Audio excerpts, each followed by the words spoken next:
छदेश अंचल में बन्या स्थिति परिदर्शन कले पूर्वतन विधायक तुरंत रिलीफ प्रदान दाबी। ढेंकानाल जिलार छदेश अंचल में लगाण वर्षा जोगु सृष्टि होइतिबा बन्या परिस्थिति उद्वेगजनक रूप नेइछि। सापुआ नदी उछुलिबा फल सदर ब्लॉक विभिन्न पंचायत अनेक ग्राम जलमग्न होइतिबा बेले अनेक परिवार जलबंदी होई रहिछन्ति।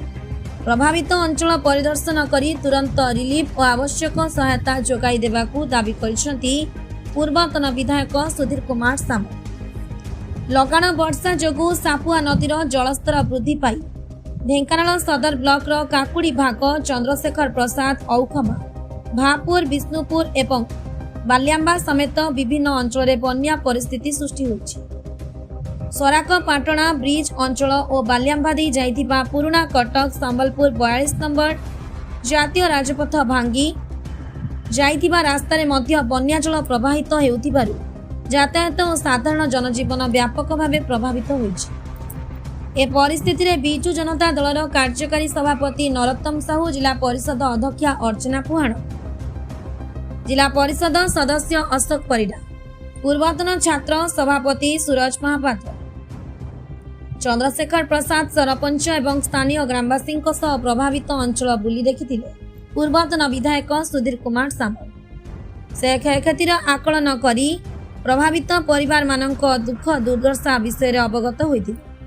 प्रभावित लोकंकु तुरंत रिलीफ सामग्री, सुरक्षित आश्रय, खाद्य पानीय जल एवं अन्यान्य आवश्यक सहायता जोगाई देबाकू प्रशासन को दाबी करिसेंति सुधीर कुमार सामल।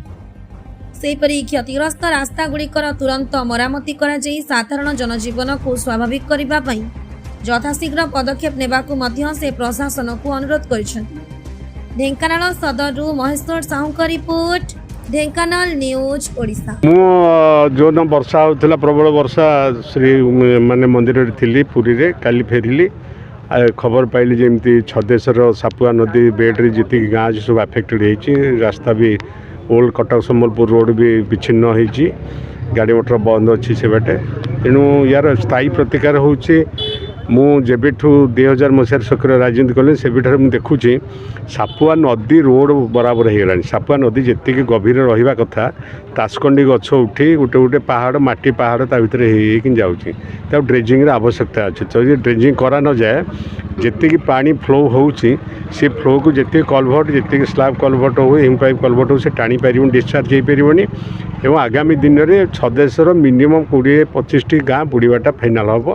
तेणु मु सरकार को आपण माध्यम नवेदन करी कलेक्टर को नवेदन करूँ एवं NH PWD डिपार्टमेंट नवेदन करी तुरंत यार पदक्षेप नियंतु एवं आपणकर वाटर रिसोर्स डिपार्टमेंट को माननीय मुख्यमंत्री को अनुरोध करें जेहेतु डिपार्टमेंट हाथ में अच्छी से तुरंत इंजीनियर को पठे सापुआ नदी बेड को पुनरुद्धार करूँ। सापुआ नदी को ड्रेजिंग नकला माने बहुत गाँ आफेक्टेड हो जलबंदी भितर रे एवं जहाँ मुझे शुणिली जे किसी जलबंदी भितर थे 48 घंटा ठीक रिलीफ दिया पारिनी। तेणु बीडीओ को कलेक्टर को कहि निहाती भाव में केमती रिलीफ जी देवे एवं किसी जगार पॉलिथिन भी देना एवं सरपंच मान जो पावर दबा कथा से देना तेणु अवहेला समस्त अच्छा। तेणु नवेदन करी माननीय मुख्यमंत्री जेहेतु वाटर रिसोर्स पाखे अच्छी से किभली भाव में तुरंत सापुआ नदी को पुनरुद्धार करूँ एवं NH PWD को मुझे तुरंत रास्ता रिपेयर करूँ एवं रेवेन्यू डिपार्टमेंट माननीय मंत्री को कहूँ जो जो लोक जलबंदी भितर रिलीफ दिंतु।